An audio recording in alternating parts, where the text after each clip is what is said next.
Bob Reynolds, how are you doing? I'm doing well, Sean. Thanks for having me. How are you? I'm doing all right. I think we were saying before we started recording, you mentioned that, these days asking folks, how they're doing you might be in for a longer conversation than you anticipated. Yes. But it's such like a reflexive thing that you kind of just say it's like just a thing you say. It's like shaking hands or something, which also is off limits now.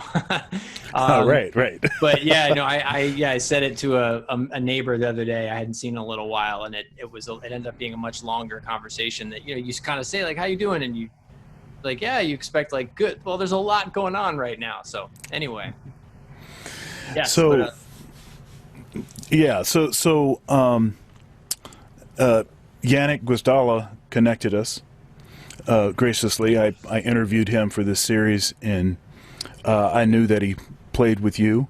yes, And so, thanks for getting back with me so that we could do this interview. I've been a I've been a fan for many years. First obviously heard you with Snarky Puppy, and actually some of the compositions from that band were things that I had a fusion combo at Ohio State, and we did a couple of those tunes. And cool. I mean, that band has been so influential. I think like every university had a had a combo that was doing your music. So I thought. So anyhow, that's kind of my first chance to check you out and everything. Yeah. And can you tell us about early Bob Reynolds? When did you start? When did you know that music was going to be a central part of your life? When did you know you were going to want to do it for a living? Who were some of the mentors and teachers along the way? Yeah. Okay. So early, uh, like way back to the beginning of meeting the saxophone. Yeah. Yeah. Um, And I actually, was. you could actually you could go before that too, because I think sometimes, I mean, in these interviews, one thing that I've noticed is disproportionately there was a lot of really great music that was happening in the house even before a lot of folks even started playing an instrument. It's like they were just confronted with really great music, and so yeah. Yeah. Um, yeah. Yes. So I probably had. I feel like I had some of that. Kind of the music playing around me before I was aware of it. Um, a lot of it I haven't really, or I should say that I have only thought about it or kind of looked back on it, with time, like thinking, yeah, Mhm. exactly that question kind of, there's some obvious points, like I know when I exactly started playing the saxophone, but sort of what were the things that led to that, and subsequently, what are the things that kind of like just trying to figure out what are some of the things that I wasn't even aware of for years but they were there in my childhood. One of those things was that my grandfather played piano and sang, and I kind of grew up around him, with visiting my grandparents. And there was a stretch of time when we moved from upstate New York to Florida, and for a period of time we were living in the same house as my grandparents, and they were in and out. Anyway, I was around my grandfather a lot as a kid, and he played piano and he sang. And so like to describe kind of what that sounded like, think early Frank Sinatra accompanying himself on piano. He was a self-taught musician. He wanted to be a musician. That was not his career, but it was his love, his passion. And he always felt very insecure about it. But he always jokingly said that he only played in the key of C, but what it really meant was he just kind of found his way. He kind of had this one zone. I don't know that it was the key of C, but whatever song he would learn or hear, he would put it where he knew what he knew. Let's put it that way.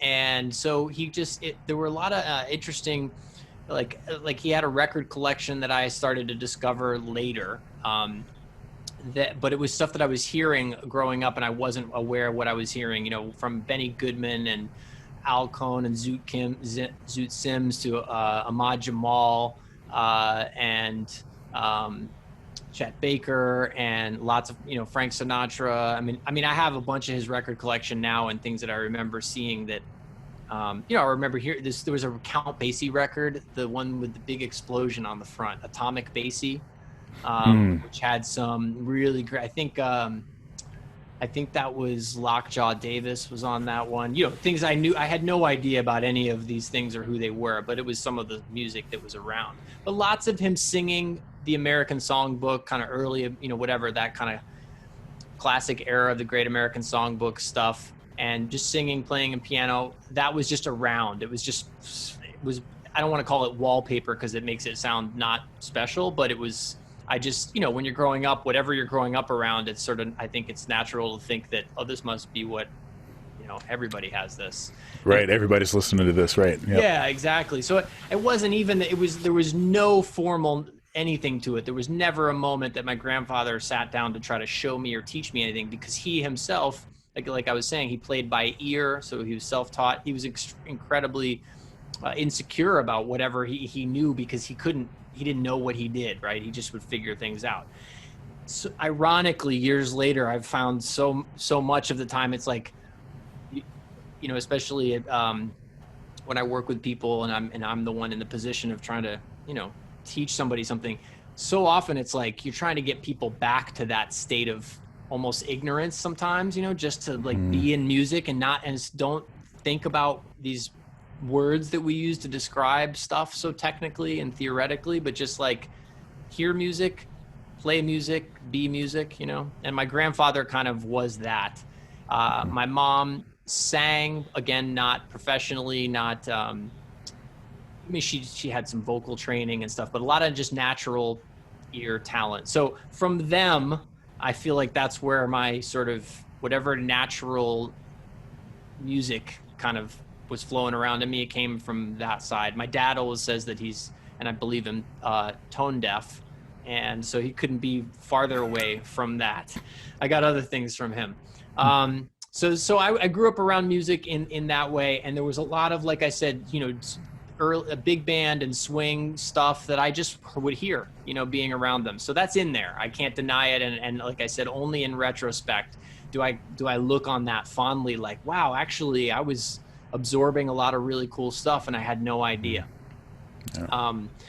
When I got to music, though, more officially, because among all of that time that I'm just describing, there was never anything in me at that time that made me want to play music or learn an instrument or anything. I like to sit at my grandfather's piano and just kind of noodle, but, you know, I had no inclination to like take piano lessons, for instance. In fact, I think I was pretty anti take piano lessons, if it ever even came up. What happened, what got me into music really was that when I was about, I don't know, somewhere 10, 11, 12 years old, I was really interested in, I got into like making home movies. And this was a long time ago, before we had all this amazing technology that we have now. I mean, I had like a, you know, home video camera and a VCR that I rigged up to another VCR, and that was how I edited. And I was like obsessed with Steven Spielberg movies, and so I wanted to make movies. That's what I was going to do. And in the process of trying to work all that out as a 12-year-old with very limited resources, and I was doing everything myself, so, as much as I could. And I would write these little things. I'd get my brother to be in it and my neighbors to be in it, and making all these movies.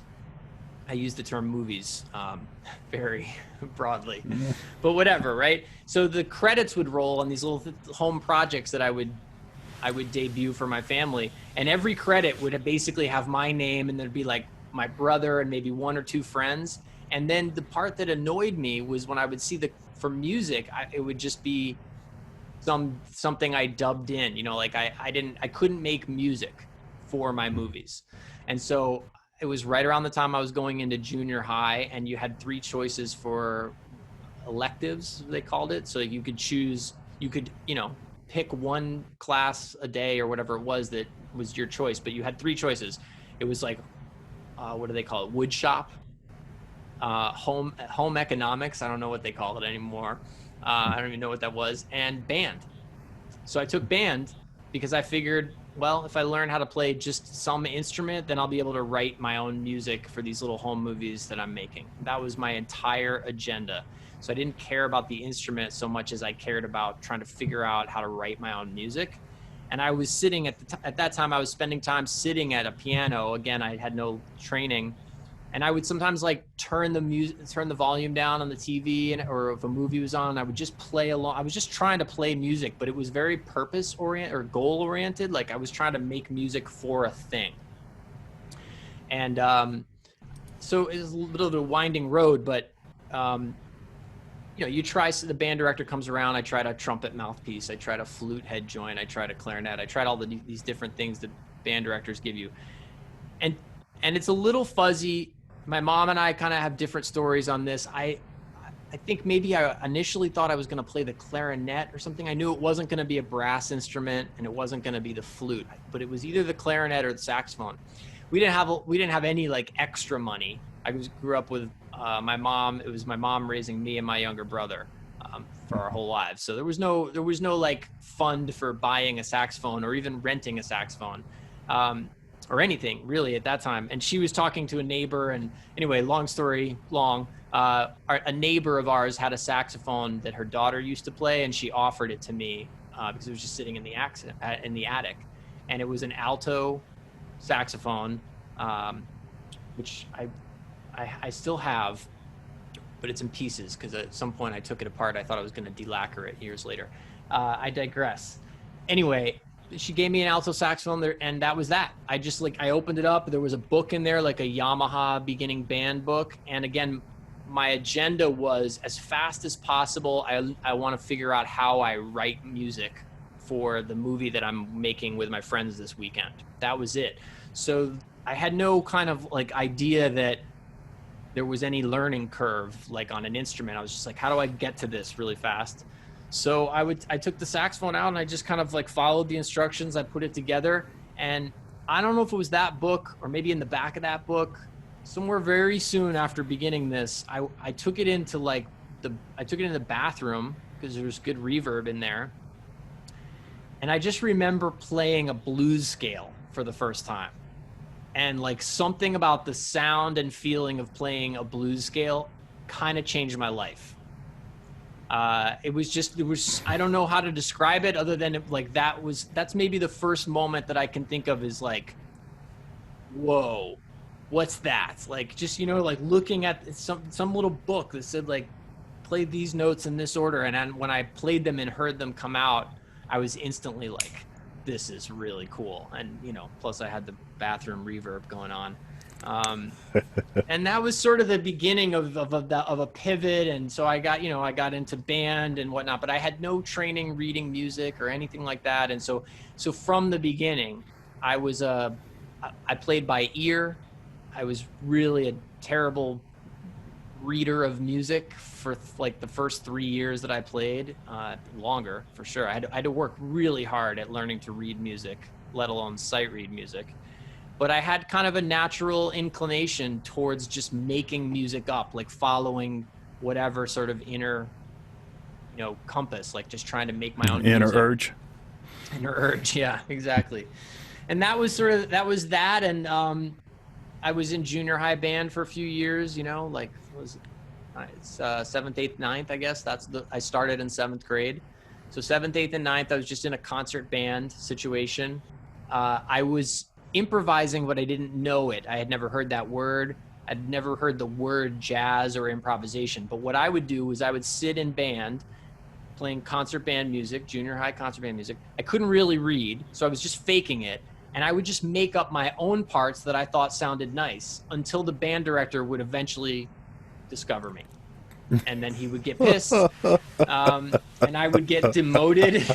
And he hated, my band director hated I mean, maybe that's a strong word perhaps, but he was not fond of saxophone as an instrument in his band.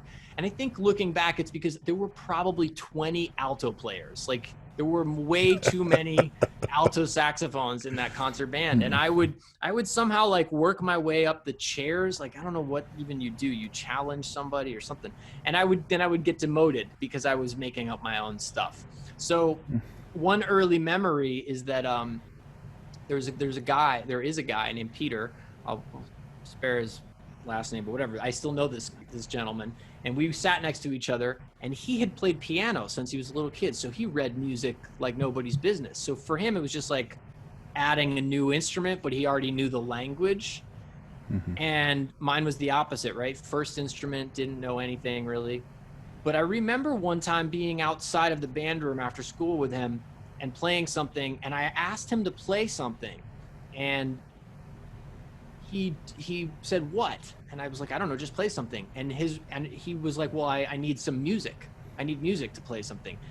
And this had, who knows if I'm remembering it exactly right, but the moment really stuck with me. It was like a realization that there were different ways to play music. Like, I couldn't play music the way he could, which was if you put something on the stand, he could just read it down accurately and I would be lost. But vice versa, he couldn't play music if you didn't put music in front of him, and I could do it all day long. Not to say it was great, right? But I just was like endless fountain of finding music. So that was kind of an early revelation. And then, around, I don't know if it was probably somewhere in 9th grade, my mom took me to a concert. This was in Jacksonville, Florida, where I was living at the time. She took me to see, I believe it was the local community college there, FCCJ, Florida Community College at Jacksonville, featuring Ernie Watts. And the only reason she took me was because in the newspaper there was a big picture of Ernie Watts, and I was playing the saxophone, so she took me to this concert. And before that band went on with Ernie Watts, it was like all day long local high school jazz bands, one of these like Saturday festivals that culminates in like the college performance. We've all been to those. So I was there attending, and we got there early enough before the concert that we caught a few of the local bands. We heard this one, I heard that one, fine, whatever. The penultimate band, the band right before the college band, was the local arts high school's top jazz band. When I heard them, my life changed forever. No offense to Ernie Watts or the FCCJ band, but I forgot what happened after that. The only thing I really remember is the Douglas Anderson School of the Arts Jazz Band won. They were the last band before the intermission, before the main event. And I'm sitting there as like probably 14 or 15 years old, watching a 16-year-old stand up and take an alto solo on Here's That Rainy Day, and a 17-year-old tenor player stand up and play on some rhythm changes. I don't even know what these words were at the time, but I'm just in retrospect. These two guys stood up and played, and just seeing some people who were basically my age, but maybe a year or two older, but just doing things on this instrument that I thought I knew what I was doing. I was pretty pleased with myself at that time. And these guys played so amazing. I was like, I looked at my mom and I was like, I have to go to that school. And so I did some calculations, but using the whatchamacallit, the program. And I figured out that the alto player, the lead alto player, was a junior, so he'd be there next year. But the tenor player was a senior and would be graduating. So I figured, well, my chances are slim at best, and I can't sight read worth a darn. So I'm going to switch to tenor because then I have a better shot of getting in that band. And fortunately I did, because I never would have made the second alto slot. That went to somebody who's now become one of my best friends in life. This great saxophonist named Juan Roland.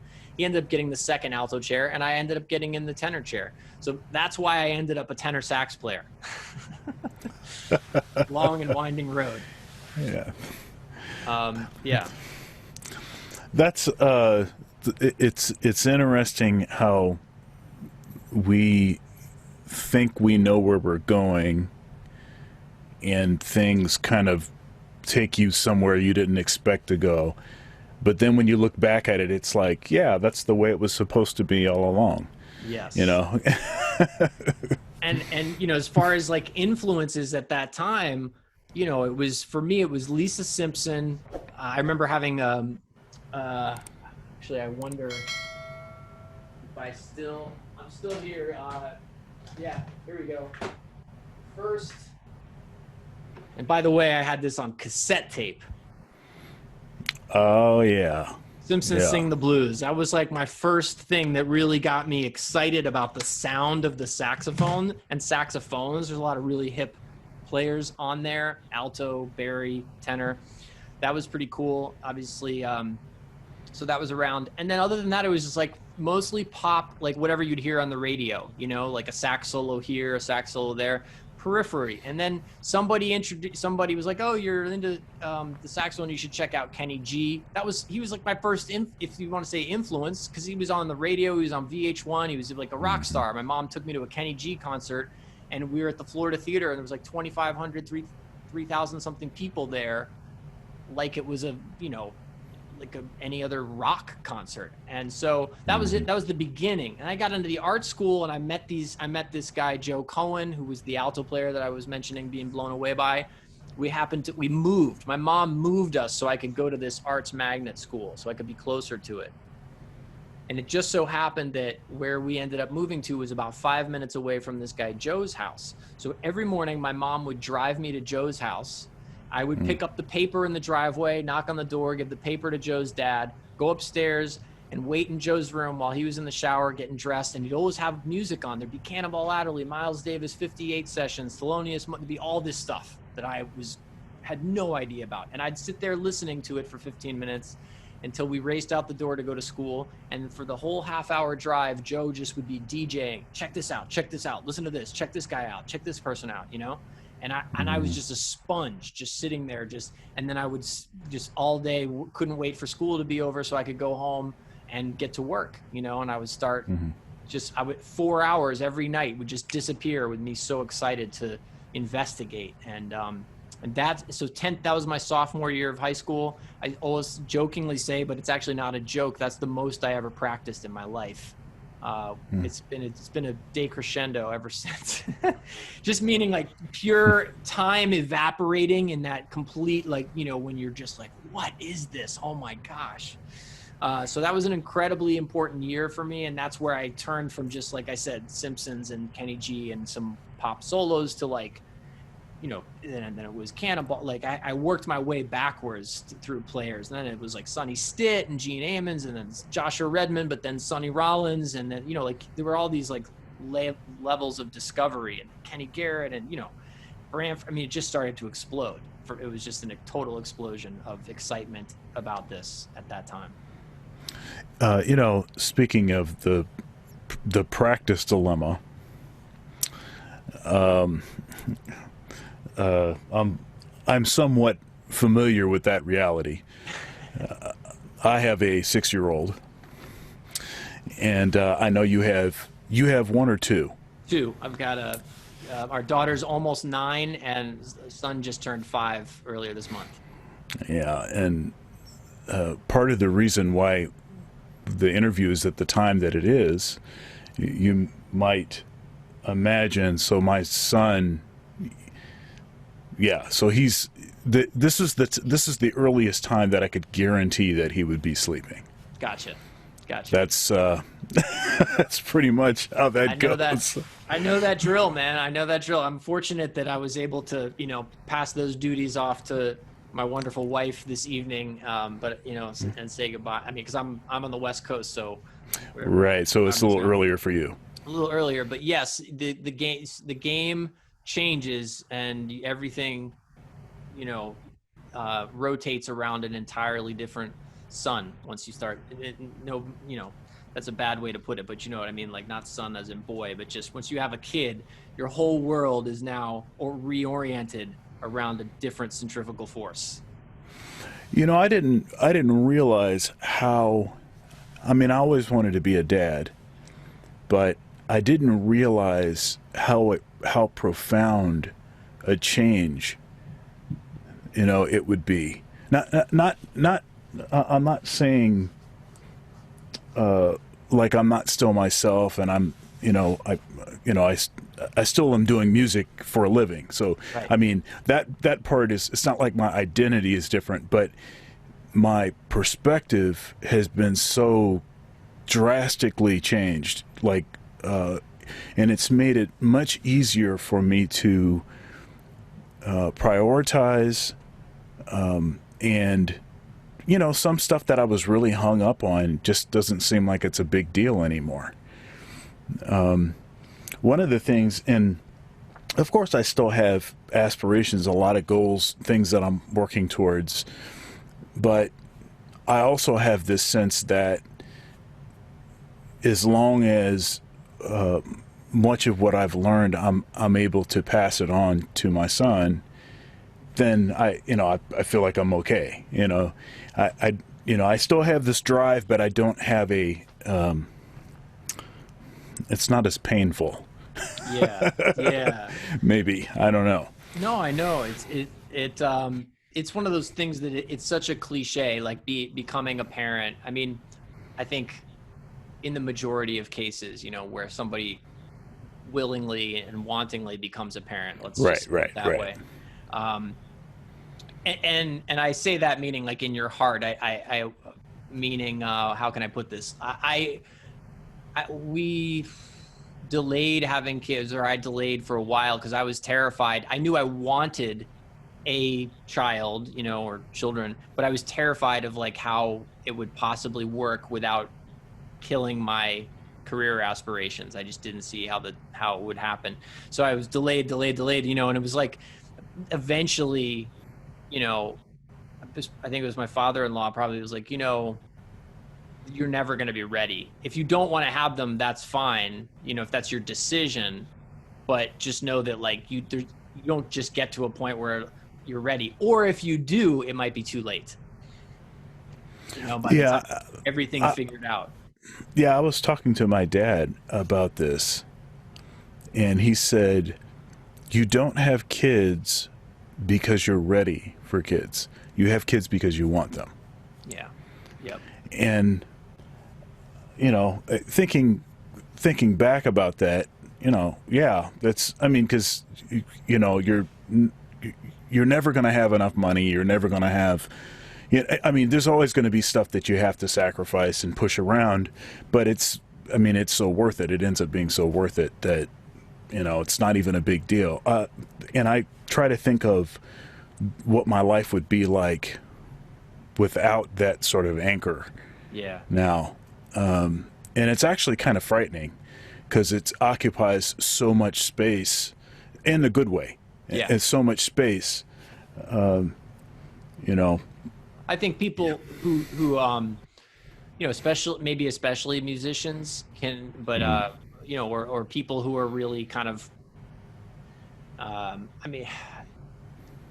going to say self-absorbed, and I mean that in a good way, in a healthy way. Like you have to be self-absorbed to do this. There's just, what else are you going to call it? To sit in practice room for hours upon hours, year in, year out. Right. So it can be especially, it can seem especially challenged, I think, if you're in that lane to imagine what having a child would be, because you only see it as subtracting from what is taking place in your life already, but like you mentioned, you learn to restructure things in ways that you wouldn't have otherwise. I mean, that's certainly what I found, be better about your managing everything, your time, and certain things immediately that seem so important are no longer important, and you're fine with that. And other things that you didn't even know about are now more important, and you reallocate, rebalance. But when that moment happens and the child arrives, and that's when your entire world changes. And that's the cliche. Like everybody can tell you that, and there's no way to be prepared for it unless you go through it. Right. I think it was my father-in-law said the same thing too when we were in the hospital when our daughter was born. It was like, it's amazing. It's singularly like when you're in the hospital too, the most like personal, profound moment, and also the most like basic, regular, like you and 100 other people. You know what I mean? trust that you've enjoyed the video so far. Please subscribe, comment, share, like, and also you can go over to my Patreon. The link is in the description if you'd like to further support. Thank you. Now back to the video. That's great. Yeah. But it really is. You know, unfortunately, it's kind of a cliche that musicians, especially really active musicians, touring musicians in particular, like, you know, make like lousy dads, you know, because they're gone so much, because they're caught up with whatever. It seems like the music is more important than the kid, you know, all of that. And so it's always great to meet someone that has that sort of dad is number one sort of perspective on it, and is still able to make the music career really work and thrive. I mean, yeah, you're absolutely right, and that stereotype is of the touring musician as father kind of thing. You know, it's a hard one, man, especially if that's what you're doing to support your family. Like, how do you do it and support your family if you're not gone? And, you know, it's a challenge. It's definitely a challenge. Like I said, the willingness and wanting to have a child is a huge part of it. Like, you know, I know people who've had kids and didn't want them, and necessarily like, just like, okay, whatever, they'll be fine, I'm going to go do this. But I also do know a really good handful, especially as like the Snarky crew is growing in age. There was a time when maybe the only other dad in Snarky was Bobby Sparks, who's older than me, but now like Sean Martin, one of the keyboard players, and Mark Lettieri and Zach Brock, Keita's got a son. There's Jameson has a daughter. I mean, there's a bunch of us now. There was a moment on the last tour we did where I think like the stage of 9 or 10 people was almost evenly split between dads and non-dads, which was pretty cool. And all of them, I feel like, are part of this new generation of dadding musicians, where it's like, no, we're going to figure out both are, this is life. It's not one or the other. And, you know, and it's been really cool to see that. And I feel like everybody, you know, in that family too, like, it's encouraging and supportive, and it's beautiful to see people making it work and having their priorities in the right place about it. And yes, I held off on it for a long time because I think my deepest fear was that I knew I would want to be a dad, and I knew that I would prioritize being a dad over music. And so my fear was that if I had kids too soon and I wasn't at a place where I could, you know, still make things work with my music career, that I would shift gears if that's what I needed to do to make being a dad absolutely number one. You know what I mean? Like, in my mind, I had all these scenarios. And so I was terrified of that because I knew that's the decision I would make.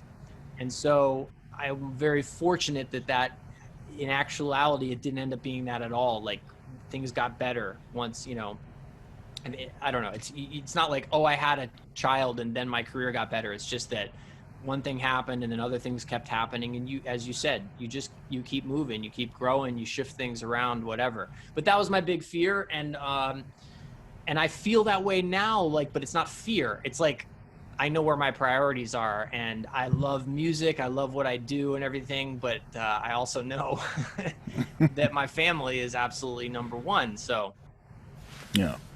Well, like I said, that's refreshing, and I'm glad to hear that.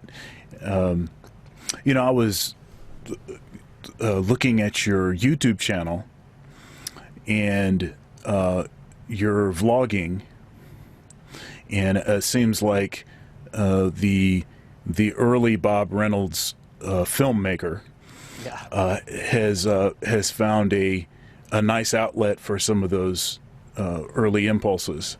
Yes. Can you talk a little bit maybe about your vlogging, like what made you want to do that, and you know, how do you decide when you're going to do a video? Like, what kinds of things you know, do you prioritize? I've seen a couple of a couple of them that were named stuff like, what was it, fighting for practice time, for instance, Yeah. was one of the topic. Can you talk a little bit about that? Yeah, sure. Let's see. I'm not entirely sure what the motivation was like when I first started, but I remember we had just moved. I had just recently completed this space that I'm in right now, and that was sort of like that was a big goal of mine, to finally have a spot of my own, you know, and that had happened. And so, well, actually, that actually is kind of the reason.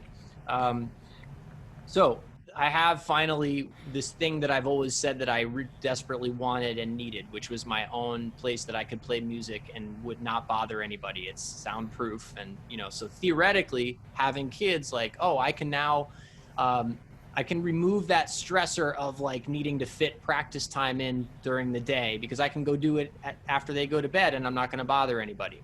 That was the idea. My fear, again, a lot of my stuff is motivated by fear, it seems like, as I say it out loud.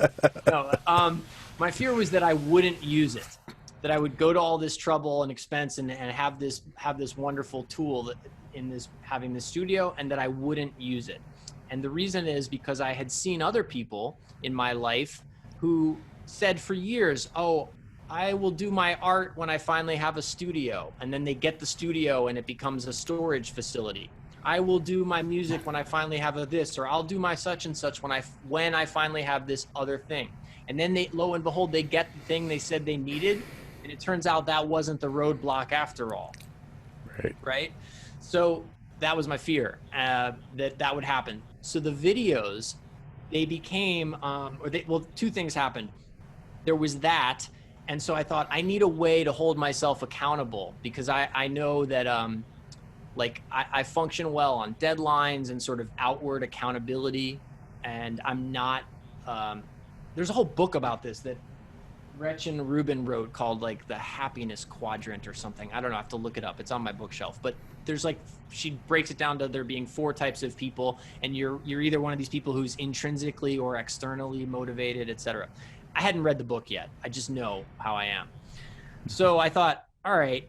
And then I stumbled on a video on YouTube. This was either like 2015, 2016 maybe, of this guy Casey Neistat, who's like this huge vlogger. I'm sure you've heard of him or seen him.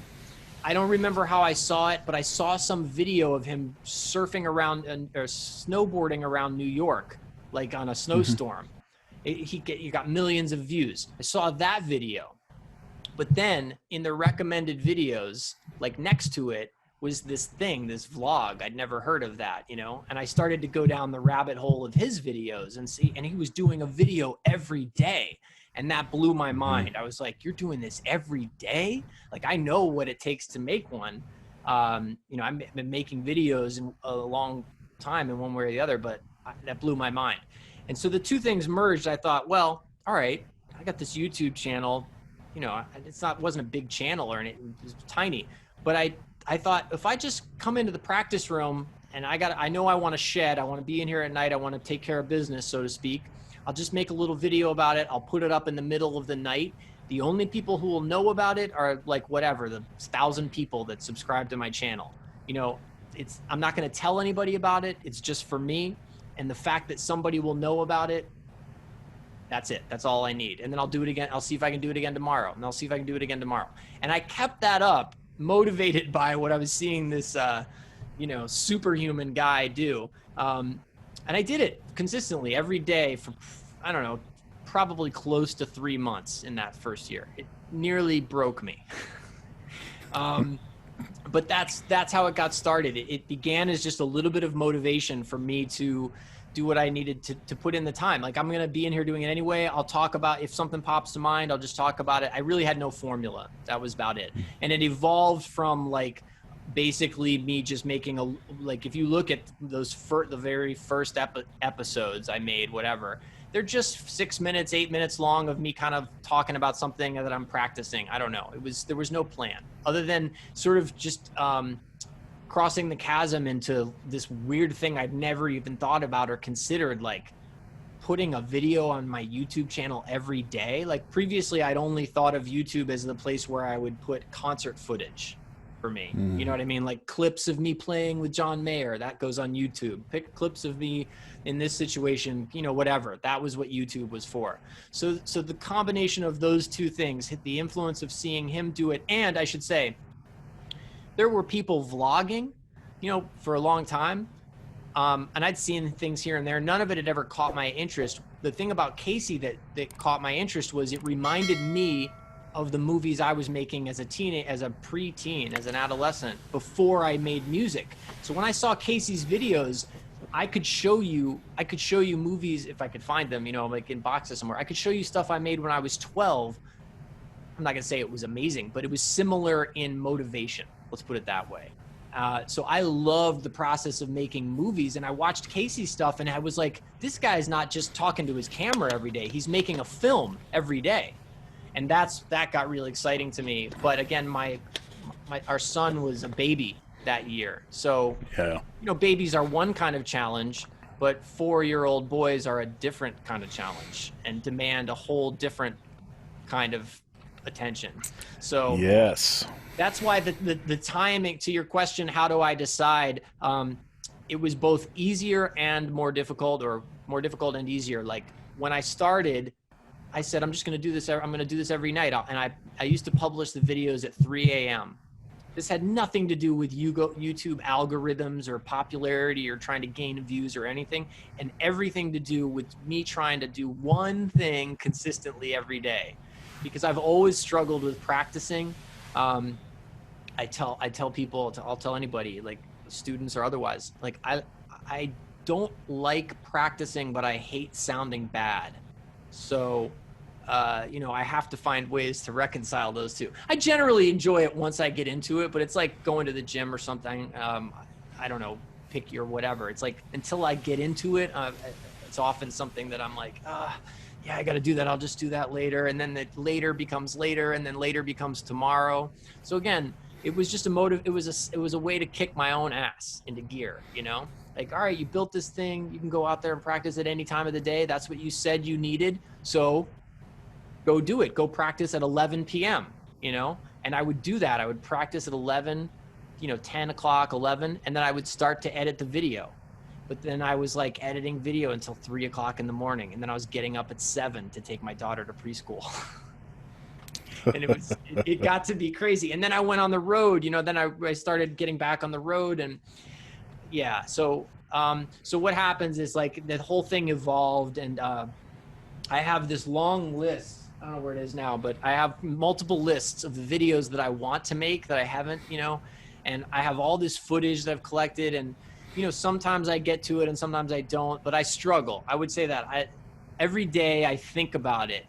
Cause I valued it as a tool. I loved the sort of, you know, all right, there is no decision. It's just a new day. So you make a video, and then who cares what yesterday's one was, because today's is going to be today. I really actually enjoyed that part of it, but for the fact that I never figured out a way to do it that didn't take less than 6 hours of basically editing. And people comment and say, well, just hire an editor.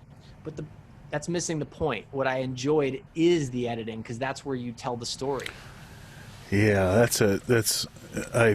I'm finding a lot of similarities between us. So one of the things that you said about struggling with practicing. Now, I practice regularly, but I don't like to practice. I mean, I love to fart around. Right. You know, I mean, I have a lot of gear and I can waste a lot of time. Okay. Right. And I can do that forever. And I can literally forget to eat for a couple days because I'm just so, you know, tunnel vision on some new piece of gear or something. Yep. But as far as like actually working on something that I can't play, and like sounding bad and struggling with it, and I don't really like that very much. Right. But just like you said, but I also don't like to sound bad. And there's a long list of things I want to accomplish in where I think I should be as a player, that none of that stuff will be a reality if I don't, you know, enter through the practice doorway. You know. And I like how you used the gym analogy. It's like kind of going to the gym, you know. I use that analogy all the time with my students. I remember, you know, this is a long time ago. I was in a relationship with someone, and oh, it was probably 20 years ago. I was in a relationship with someone, and I kept trying to get them to go to the gym with me. And I was like, hey, you know, let's go to the gym. You know, it'd be cool. You know, I've been in the gym since I was about 14. And so it's something I just do all the time. And she finally got really frustrated with me, and she said, you go to the gym because you like the gym. I don't like the gym. That's why I don't go to the gym. And something occurred to me. She totally misunderstood what was actually occurring. I don't like the gym either. But I like the results. You like the results. You know? Yeah. You like how you feel after. You like what you That's right. after. Yeah. Yeah. That's right. And the sense of accomplishment, you know, all of that. I like this thing of doing something every day. I started doing a video series. They're called, what is it? Hot Lick videos. And basically I wanted to do something every day. I had neglected my Instagram forever. Yeah. And I finally decided, okay, I need to do this. You know, of course I was considering things like recruiting students, and realizing that that's probably a more, you know, it just makes more sense to do it there than Facebook. You know, right. The kids I'm trying to recruit, they think that Facebook is for their parents. Right. Right. You know, and so I was like, I need to spend some time, and what is a way that I can consistently get content out, maybe show some of my versatility, force myself to do something consistently, but something that I could maintain. Right. And so I just started, you know, I play a line, Hot Lick number 1. Right. Next day, play a line, Hot Lick number 2. And then it wasn't until after maybe 50 of them or something, 75 of them or something, that people kept asking me about, you know, do you have this? Do you have a PDF? Do you have this written out? And so I was like, oh, well, maybe that would be a thing. Maybe somebody wants that. And so then I started having somebody transcribe them. Mm-hmm. And so now those things are available on my website. Mm-hmm. But that was never like the initial purpose of it. The initial purpose was to make me do something consistently and to try to stop neglecting my Instagram, honestly. Yeah, yeah. So it's just interesting how some of that stuff actually can turn into something after you've actually put the time in and done the consistent work, because it never seems glamorous. It never seems, you know, I mean, you don't know what you have. You have no idea, because you can't transport to the future and then look back, right? You know, so you just have to it's kind of like, you know, I don't know. I guess it's a leap of faith, you know, sort of, you know. So. Yeah, and there's something about sort of like I said, about the public commitment, you know, to it, which for some people is really helpful, and for other people it doesn't matter, you know, or it's not helpful. But if you are that type of person, you know, it can be a really good way to get yourself motivated to do the things that you know that somewhere inside of you is saying this wants to be done, but this other force is saying, you know, I'll play a video game, I'll do it tomorrow, whatever. You know what I mean? It's a way of conquering that. I will definitely admit, I mean, I tend to be pretty self-motivated, but, you know, I'm human, which means that external motivation also works. And so once I got to about, I don't know, 75 or something, then I was like, I'm locked in now. I have to do this. Yeah. I have to do it every day, because if I don't, then it's going to be like, this is lame. Why did this guy stop doing this? Right. You know, there's a little bit of that going on. So anyhow. Yeah, I mean, exactly. It's you know, and like you said at the beginning, when you throw kids in the mix too, it's just, you have to constantly reevaluate and rebalance and you know, I think it's just take what you can do when you can do it and make the most of it. Like, Yeah. you know, the interviews you're doing right now, like you said, they started as being, I don't think you're calling them the quarantine interviews anymore, but that's what you did to start. Am I right about that? You're right. I mean, so that's like, you could sit around and do nothing, or you could make something happen, you know? So you say, all right, I'm gonna make something happen, which is, I think that's the way to do it. You know, that's the way you get somewhere.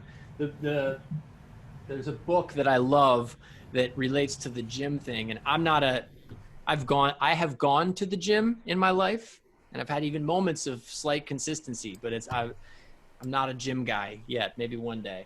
But there's a book that I have that talks about the gym. Can you hang on one second? It's Yeah.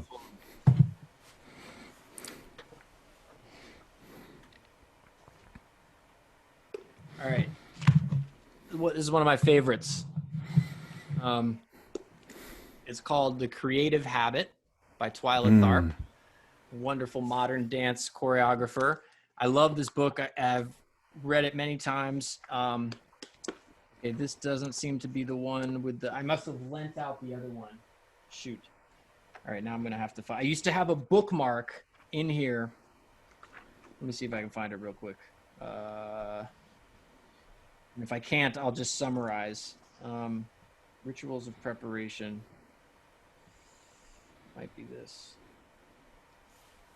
All right, I used to have the bookmark, but I lent that book out. So since I can't find it, I'll just tell you. Somewhere in here, she talks about what her daily ritual is. So she choreographs modern dance pieces. That's what she's known for. That's what she, you know, like, she's done a lot of wonderful modern dance work, but she did a Broadway show that was all dance to the music of Billy Joel. Can't remember what the show was called. Anyway, so there's a book about process, and I'm a process geek. And in here, she says that her daily ritual for creativity is that she goes to the gym every morning at 5:30 in the morning. And she's, I don't know how old she is now, but when this was written, she was at least in her 60s. And so the passage that's in here, she says, you know, every morning at 5:30, whatever the she's in Manhattan, whatever it is, however cold it is, the cab comes, I get in the cab, I go to the 92nd Street gym on East, whatever, she has the address in there. And so she says the ritual is not the gym, it's the cab. It's getting in the cab at 5:30. Getting to the gym will take care of itself. She just has to get herself out of her cozy, warm bed and into the cab. That's it. And the rest will take care of itself. She's like, the ritual is not the gym. The ritual is the taxi. And I just love that idea. It's like, who wants to get out of their cozy bed at 5:30 in the morning when it's snowing outside and go to the gym? I don't know, maybe The Rock, but you know what I'm saying? Like, but right. So what she's pointing out here is that part is hard. So all she has to do is get herself to the cab. If she gets herself to the cab will take her to the gym. She's not going to turn around and go home to her bed at that point. She just has to get to the cab. Yeah. I love that. I love that idea. And of course, the analogy you're drawing to practicing and getting any of these kinds of projects going is just to get it started, right? And just to get moving, right? Because for me, and this is actually something I am reevaluating, I would say, a little bit in if we just talk about practice, like practicing the saxophone. For me, I'm reevaluating it in that. Part of the reason I think I struggle with it is because, you know, as I mentioned before, I don't like to sound bad. I would love to just know that every time I pick up the horn, I just sound exactly how I want to sound. And I think for a long time, I looked at it as like, maybe after a certain amount of years have gone by, I will be at a certain level as a player where I just always can do what I want on there. And I've been working at this a long time, and I'm not there. So I get a little frustrated when it's like, it feels like I have no equity built up sometimes. It's like, really? We just did this thing yesterday. We just danced yesterday. And now I'm going to pick you up today. And it's going to feel like these notes are uneven and these notes are uneven. And, you know, it's a little bit frustrating, but it's really like, it's a martial art. I've heard Mark Turner talk about this. It's like practicing a martial art. It's just a practice. You just do it. You just the beauty is in the doing it. It's not like, it's, again, okay, you could say a cliche. It's the journey, not the destination. But I struggle with that. I just want to sound good. I want to sound great. And I get frustrated when I put on any of people that I admire and I hear certain things and I'm like, I go to try to do it and it doesn't, you know what I mean? So so what I do when I start to practice is I approach practicing fairly methodically in some ways, in terms of process, I think, not in terms of material. I don't have like, I always do this thing and then that thing and this other thing, but I have a certain way that I practice that, for me, allows me to get to the space I need to get to just as a craftsman with the instrument. Mm-hmm. And so I feel like until I get through that, which, time, maybe it's like an hour I need to do to just get to a place where I feel like limber, then it's not super enjoyable for me to just like wander around because I'm immediately so aware of all the things that I can't do. So here comes the reevaluation. I was talking with Chris Potter a couple times this year, once in person and once on a, video chat thing like this. We were talking about this and he wasn't exactly, it wasn't that he was giving me advice. It was just that in what he was saying caused me to think differently. He really just loves to play. I mean, he loves playing. He so enjoys the time he spends playing the saxophone. Like just, so I can look at him and be so just dumbfounded. How do you do this, that, or the other? And I can start to think of, all right, well, I'm going to need to do this. I'm going to need to do that. I'm going to do it slow. I'm going to do this many times, whatever. But he doesn't really think that way. He just starts to play and like, this leads him to that. And this leads him to that. And, he'll, so he says anyway. And so he was kind of just advising me to just have more fun when I practice. Like, don't think of it as such a chore. I tend to think of it as a chore, like a means to an end. And what I'm trying to do is stop thinking of it as a means to an end and think of it as an enjoyable end in and of itself. How can I just so, all right, I'm going to come in and just start to play and I'm not going to do all these things that I just mentioned that are kind of important to me to even everything out. I'll just come in and start playing and see where that takes me, So I'm doing more of that. It's interesting because I've been in a similar reevaluation. I'm a pretty disciplined, duty-oriented kind of person, and both in the way that I teach and in the way that I try to follow through with stuff that I say I'm going to do. Mm-hmm. And I've grown to believe that at some point it's become less effective for me. I interviewed my dad for the same interview series, and I interviewed him because my dad was my teacher all the way until I went to college. And he was a great saxophone player, and I started when I was really young. I started when I was 6. And I got a lesson 3 or 4 times a week. Wow. With him. And one thing in that interview, because students or other people will frequently ask me these questions, and honestly, I don't know the answers to them because I was very young when I started, and because I tend to be sort of hyper-focused on things, on a particular task, sometimes what that means is that I'm not altogether aware of other stuff that's going on. Right. It's because I'm just so into this one thing. For instance, and this is pretty common with kids and television or something, but I could be watching a show and all kind of crazy noise could be going on, and my mother would have to hey, it's just because I just tend to dial into stuff, and music was definitely the same way. But one thing that he told me that I had sort of forgotten was every time it was time to get the instrument out into practice, he never called it practice. He said, "Get your horn out and let's play." Mm. It was always play, and it was important for him to say play, because that's what kids want to do, is they want to play. Yeah. You know, and somewhere along the line, I think I allowed that to sort of modulate into, you know, something else. And, you know, and the something else wasn't altogether negative, Right. but, you know, just trying to get back to that place where, just it being about playing and not really about, it's not even agenda based. It's just like, I'm just doing this because I just want to play the instrument so much. Right. You know, that kind of thing. That's a really great, because I have to remember that too. My daughter has, you know, started with piano lessons and, you know, going through that whole thing. And it's like, yeah, let's play is a better place to start from. And you know, I could list other examples of people similar, like, you know, I mean, I've never met Sonny Rollins, but I've read about him and heard about him, what he, you know, that he was the same thing. Like, I just want to play. I just play songs for 2 hours, 3 hours each day. Just play. Josh Redman, same thing. Play. It's like, oh, you're a player. Like, I just struggle with that because I don't know what it is exactly. But it's a theme for me that I'm just what I have to deal with here, in life. You know, my first album is called Can't Wait for Perfect.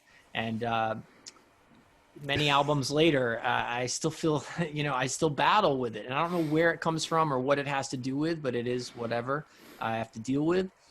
And there was some time early on when I was playing a lot in those early days, you know, when I was like 10th grade and stuff, early days of like becoming infatuated with trying to absorb this language.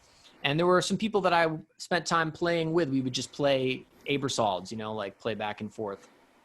And there was a high premium placed on being able to account for what you played. So what I mean by that is we'd be playing an Aebersold and jamming along, and there might be one person that I played with where we were more like on equal footing. We're just learning. We're just, you know, you're just jamming. There was another person I was playing with, and I was really trying to learn a lot from, and they seemed to have it all figured out, and I didn't. And I remember a moment playing with one person where, you know, we're just playing a tune over and over, and I'm just playing.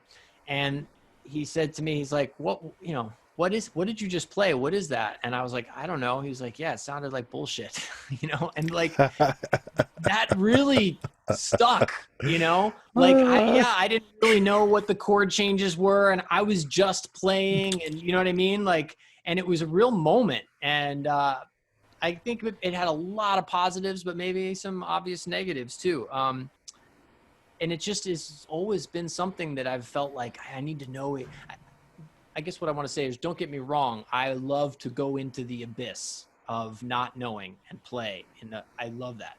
But I feel like the only way I want to go into that space is by having the parachute on and the wetsuit and the life jacket. And you know what I'm saying? I want to have everything. All the tools are sharp. Yeah. And now let's step off the cliff. I'm ready to go. But I don't like to just step off the cliff without feeling like I've zipped up all the zippers and such. So I don't know, you know, that's part of it. And when most of the time when I just start out playing, I'm instantly and keenly aware of my shortcomings first and foremost. And so I think that's a little bit why I lean so heavy on the way I do things, to try to, you know, just get things smoothed out. Like, you know, like if you were putting a sheet on the bed and it had creases in it, you're just trying to get all the creases out. Okay, now we can start, you know. You know, one thing I heard you were talking about before, about how having some sort of equity stored up. You know, it's like, wait a minute, I know I can do this. I just did this. Yeah. And I've thought about this a lot. And one thing that has occurred to me is that part of the sort of frustration that we feel when it seems like we have to keep working on the same thing, it's like it's never quite there. I actually think that our perspective on that thing is changing. And because we're becoming actually better at that thing, we're not satisfied with the status quo, and so we're still trying to press forward, but in our mind, we lose track of actually where we were with that thing. And so then it sort of adds to the sense of frustration when something is not happening. It's like, well, for me, it's somewhat painful to listen to old recordings of myself, like really old, not like, and because I record everything, and I always listen back. That's like part of my ritual. I'm not talking about stuff from last week or even from last year. I'm talking about stuff like 10 years ago. Yeah. You know, and I'll listen to some of that stuff and I'll be like, because my sense of intonation, for instance, has improved, I'll listen back and I'll be like, oh, I'm like out of tune. Oh, what's going on? It's C sharp. Come on, man. Right. Every time I hear that note, you know, and the reason I'm frustrated with that is because I don't sound like that anymore. I don't sound that way anymore. So it's just, I don't know. It's growth. No, it's growth. I mean, yeah, you're right. That's a great point. You hear things from where you are now, not where you were yesterday, you know? So that's true. And the, you know, the guiding thing about the recording part too, of putting stuff out there in that way, that definitely plays a part of it too. There's an album I released a couple of years ago, live album, just called Guitar Band, and 1, 2, 3, 4, 5, I guess 5 pieces, 2 guitars, bass, drums, myself. We recorded live in a club. It wasn't initially intended to be an album. It was just going to be I was hoping to get like 2 or 3 YouTube videos out of it. Ended up being much better than that. However, for months, and this ties back into the vlog thing for me and how I started that, I'm not sure I would have released that album if it weren't for the vlog. And here's why. All I heard from that night when I heard the recordings back were the misfires and the mistakes. It was a very impromptu evening. The band never played together before, never rehearsed. We didn't even have a sound check. There were the drummer that night, Robert Seawright, who I play with in Snarky and stuff. We were recording during NAMM, and he got held up by a drummer thing at NAMM. So he like barely made it to the club in time for the thing to start. And we set up in a circle so that we could all see each other. That was why we did it, because it was like a terrifying moment for me. So, anyway, we made music that night that a lot of it ended up being really darn good. But for a while, all I could hear was the mistakes, so to speak. I could hear the place where we went right and 2 other people went left. Oh, you know what I mean? Like all these things. There were so many moments that I just was cringing at when I heard this stuff back. But there were also some magic moments, you know, that I was like, whoa. Yeah. And so at that time I was doing the YouTube, I had started doing the YouTube videos. I kind of like, I don't know, I started to sort of drip a little thing here or there, like just leak it out or whatever. I think I even ended up honestly sequencing the song order based on like, I think I asked people to, you know, I don't even remember. It's a sidetrack. Doesn't matter. The point is I almost didn't release that album because I was so dissatisfied with the errors. Okay. I don't remember what any of those errors are now. I haven't actually listened to it in a long time, but nobody has ever found or pointed out one of them either. Yeah. They only have gotten the good stuff. So,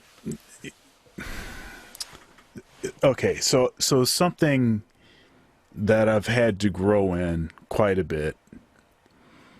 So we're trying, you know, we're pursuing excellence. There's the difference between excellence or pursuing excellence and perfectionism. Yeah. Right. And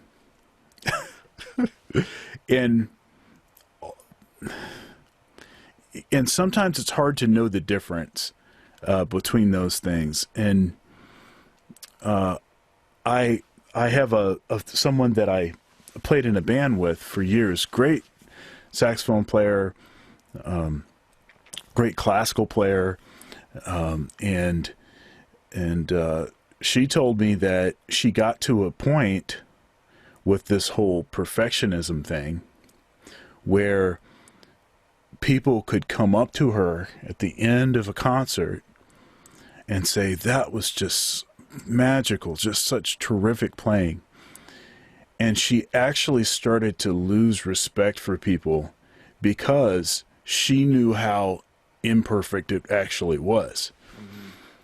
And when she got to that point, she realized that she had gone too far. And she backtracked. She said, okay, yeah, that's too far. That's not where I want this to be. Yeah. And she told me that story because, you know, I was struggling with certain things. And that really helped me. Because I knew I never wanted to get to that point. And what I've tried to do now is I've tried to adopt this thing where it belongs to me when I'm playing, but as soon as I'm done, it no longer belongs to me. And Very wise. and who am I to delegitimize the profound the profound experience an audience member has that was so moved by the performance that they would come up to me to say something positive, you know, and just kind of poo-poo that. Yes. You know, that's a surefire way to ensure that you continue to shrink your audience also. Yeah. Very, very true. I mean, that's funny because I had a very almost identical experience, and a mentor of mine when I was young pointed it out to me, thankfully, because I went through that same. I was in high school, and you know, it was sort of hip to be harsh and down on your own playing, and you know, no, I mean, like somebody be like, oh, you sound great. Nah, you don't know what you're talking about. That was crap. You know, that was like we there was a bunch of us that would do that, and why did we do that? Because we saw people, you know, a year or two ahead of us doing that. So if they were doing it and they were clearly better than us, like, you know, who was I? If this guy who's 2 years older than me and plays his tail off and plays circles around, I'll never play as well as he does. If he says that when somebody compliments him, what am I supposed to say when somebody, you know, compliments me, right? So I adopted that mentality. And when I remember this club in Jacksonville that we all used to play, this short-lived but kind of had a thick scene for a while. You know, I remember sitting in or something and playing with somebody. Exact same scenario. Somebody comes up from the audience and says how much they enjoyed, you know, the music and, you know, my playing or whatever. And I did that. I said, whatever. I said, oh yeah, that wasn't that. I basically just said all those things. And a mentor of mine, a piano player who lives in Atlanta now, named Kevin Bales, brilliant musician, piano player. He pulled me aside and he was like, hey man, you know, when somebody comes up and tells you that and everything that you just said, they're sharing something from the heart. So you just moved them as an experience, you know, and they're sharing all that with you. And then when you turn around and tell them you know, that it wasn't, you're basically just, why don't you just call them stupid? You're just basically telling this person they're stupid. They don't know what they're talking about. You know, like, why would you ever do that? That's so rude. And you know, it hit me. What he was saying, he was absolutely right. And I kind of made a point in my mental note, like, I'll never do that again. I might do it on the inside, but I'm not going to on the outside. You know, I can't promise that I won't think it, but I can promise not to say it and just be grateful and thank that person. Yeah. And be happy that they, you know what I mean? And be as genuine about it. Like, even if privately I feel differently, I will hopefully not reflect that to somebody, because that's, yeah, exactly. Who am I to tarnish their experience of it? My default is to say, thank you.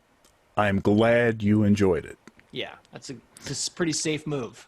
It's safe because I can get behind that. I can get behind that. Even if I'm feeling bad about it, yes, I can still get behind it. I'm glad that you enjoyed it. It takes it off of me. It's not about me. It's not about my experience. It's about their experience. Yes. You know, it does that, and I don't know. I'm kind of I'm sort of anal about, like, I want to be honest. You know, I always want to be honest with Yeah. people, Yeah. and sometimes that's like it's actually worked against me Sure.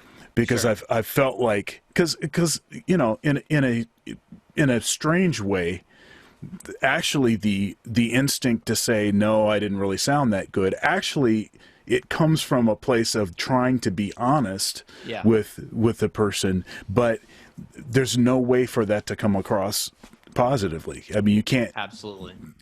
You, so And there it's was challenging. I had sort of like a flip side of that experience years later in New York. I was making a record of mine and we were in the studio for 3 days. And I remember coming in the second morning. It was great band. Aaron Goldberg on piano, Ruben Rogers on bass, and Obed Calver on drums. So we come in the second morning and we're listening back to a particularly challenging piece from the day before. And if I remember correct, I mean, I was obviously there, and maybe Aaron and Ruben and the engineer. Obed was not there yet, the drummer. So we're listening to a drum solo at the end of this song. For anybody who's paying attention this closely right now, I think the song is called "Step Aside," and it's from an album of mine called "Hindsight." If you want to hear this drum solo, because it is an incredible piece of music. And we were just sitting in the control room, blown away by Obed's drum solo at the end of this song, "Step Aside." He walks in with his coffee, ready to begin, day 2 of the recording session. He walks in and hears us listening back and immediately is like, please tell me you're not going to choose that take. That can't be the take. We got to redo that or use this other take. He is dead set against it. He's like, this is terrible, blah, blah, blah. And we're all sitting there like, are you kidding me? This is amazing. And I don't remember if I thought this or said this or if it came up, but what I took away from that, somebody had to have said this out loud. I just don't know who. But the comment was, Obed, only you know what you intended to do. The rest of us just hear the Right. Yeah. results. Yeah. And Yeah. that was another one of those light bulb moments for me. Like, Yep. wow, like, because then I could see the other side of it clearly. Maybe not up until that point in all those years, maybe I hadn't had the other side experience quite yet. I mean, certainly I'd heard plenty of amazing musicians do amazing things, but maybe I hadn't had that intimate of a moment to see that transpire. And it hit me like there's no way I could pick out a moment of that was flawed. It was perfection in my book. But Obed knew what he meant to do, and he fell short of doing exactly what it is he intended to do, and therefore he judged it as less than because of that. Right. But we only hear the result. Yeah. And the result is amazing.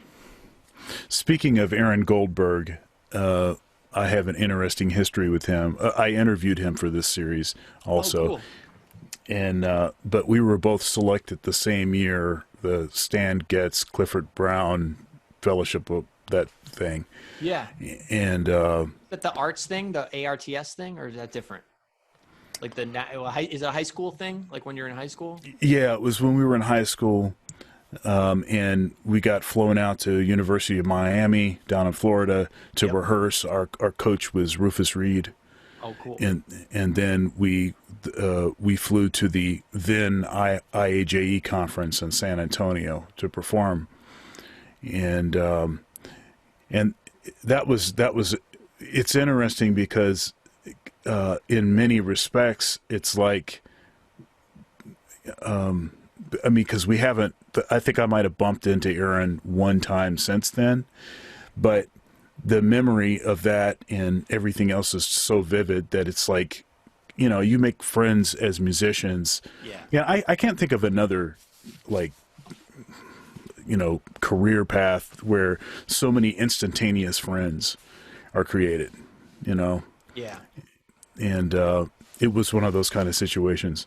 Another person that I interviewed for this series, I performed with in Columbus, with the Columbus Jazz Orchestra. She came in, was Shayna Steele. Oh, I know Shayna. Yeah. I know Shayna well. She's, whew. Oh, She is, and I know her originally through. Actually, I don't remember if I met her through her husband Dave or vice versa. Probably I met Dave. Do you know her? Do you know Dave Cook? I know who he is, but I don't know that I've met him. I can't remember. Or I met, maybe I met her because Dave. Yeah, somehow. But I played with her. I think it was when I first moved to LA, and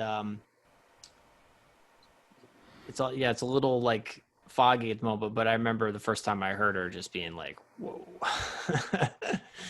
woo, she can sing." She's incredible.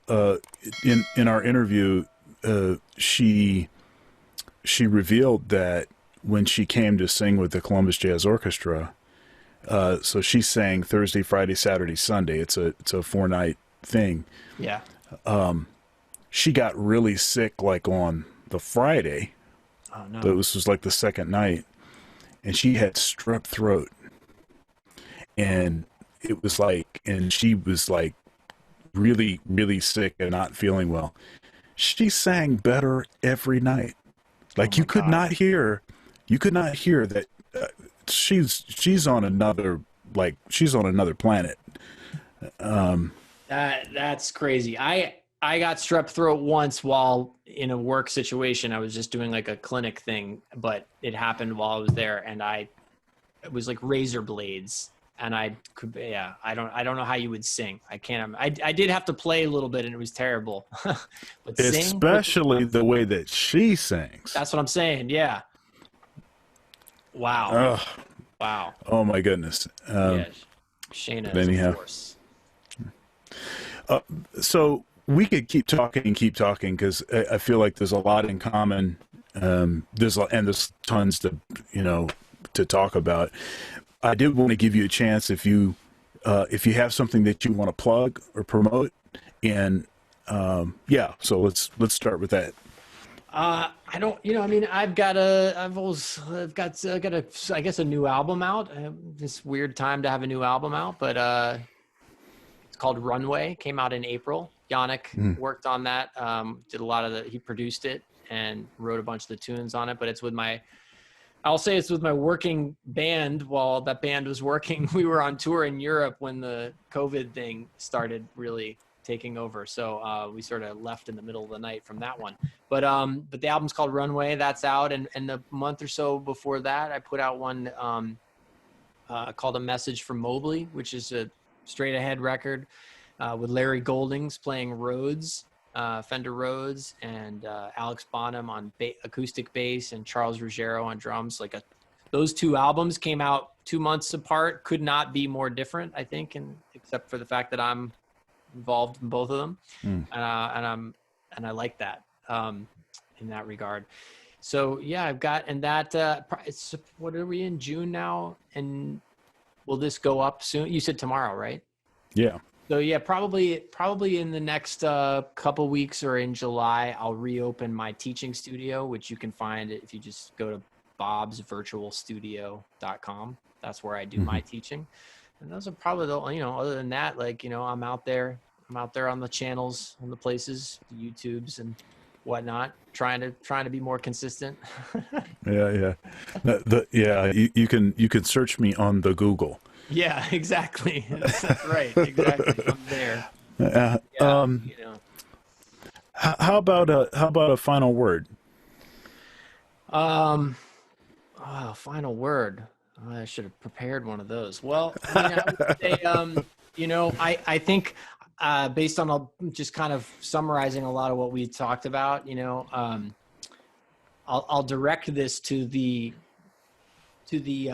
either the young musician who's in the place of where I was talking about when I was in high school, very enthusiastic and, really deep into, maybe it doesn't have to be high school, but maybe high school, college. But I also would say kind of a similar thing to the person who is an adult returning saxophonist, somebody who played the saxophone, gave it up for a long time, and they're coming back. I know a lot of these people. I have again, until this summer, a summer camp called the Inside Outside Retreat for saxophonists. We've done it 5 years at Victor Wooten's place, Wooten Woods, and we kind of take over his camp for a week. this year being an exception. But, you know, a lot of the people who end up at that camp, it's a wide range, like age 17 or 18 up until 70. And so I've gotten to meet a lot of wonderful people who've struggled as adults returning to the saxophone, struggled for all the reasons that actually we were talking about that, you know, we struggle with, even self-doubt and obstacles you face and whatnot, but they've not been doing it for 20 years and they're getting back on the horse, or they have been doing it, but just lightly. And, you know, so my message here is to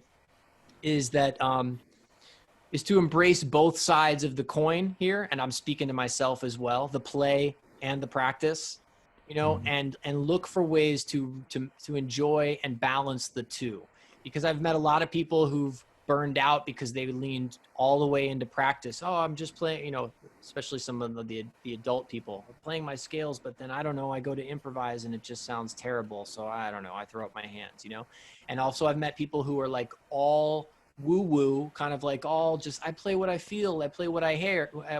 And then I say, play me an A flat, 13th chord, A flat 13th chord. And they go, what's that? Or I have no idea. I think it's good to, you know, deal with both. You know, the more tools you have in your toolbox, the more expressive you can be, but don't only sharpen the tools in your toolbox and forget that what we're trying to do here is make music, not scales or whatever. Yeah, it's an interesting thing. I mean, who got into this to play scales? Yeah, exactly. Right? Exactly. I got into this to play, right. I got into this to play tunes. Right. But, and so but for some, but for some reason I get in the practice room and it's sometimes that patterns and scales and stuff, it takes over. Right. And maybe I need to. There's a lot of that culture out there too. There's a lot of that, like, you know, like shed or shred culture, kind of like as its own thing on its own podium. And that's because I think a lot of that is is in the landscape, sort of media culture. And now when I say media culture, I'm actually talking about our media culture, like our social media that we're putting out, right? Because there's so much of that, it can become a self-fulfilling mechanism where, well, that's what gets the likes and that's what gets the whatever. So everybody does more of that. And before you know it, it's just this. And when I think back to the people who got me excited, the albums and the players that got me excited, it's so far away from that sort of flashy stuff. You know, it's not that at all. It was about playing music at a high level with other people. That's what I got excited about, was when I saw people play music with other people spontaneously in the moment, and you could see that there were things happening, but it was also mysterious. And I was just like, I want to do that. When I hear these people do it, I want to do that. So what am I going to have to do to get there? Okay, now there's a whole menu of things that I'm going to have to work on. But the danger is that you get caught in the silo of those things for their own sake, you know, and sort of lose the forest for the trees kind of thing. So again, just back to the sort of yin and yang of it. It's like, I think it's just a good thing to always keep in mind that balance, the playing, you know, do some diligent work, but don't forget that I tell this to students, like, you have to practice improvising if you want to be an improviser. You can't just practice mechanical patterns and scales and things and then just like flip a switch and all of a sudden you can improvise. You actually have to practice improvising. And I have to remind myself of that every day too, you know? So. Well, thank you so much for your time and energy, Bob. And you're so welcome. Glad to be here. And God bless you and your family. Pray that you be safe and productive. Thank you. I'm right back at you. Thanks for having me. All right. God bless you, man.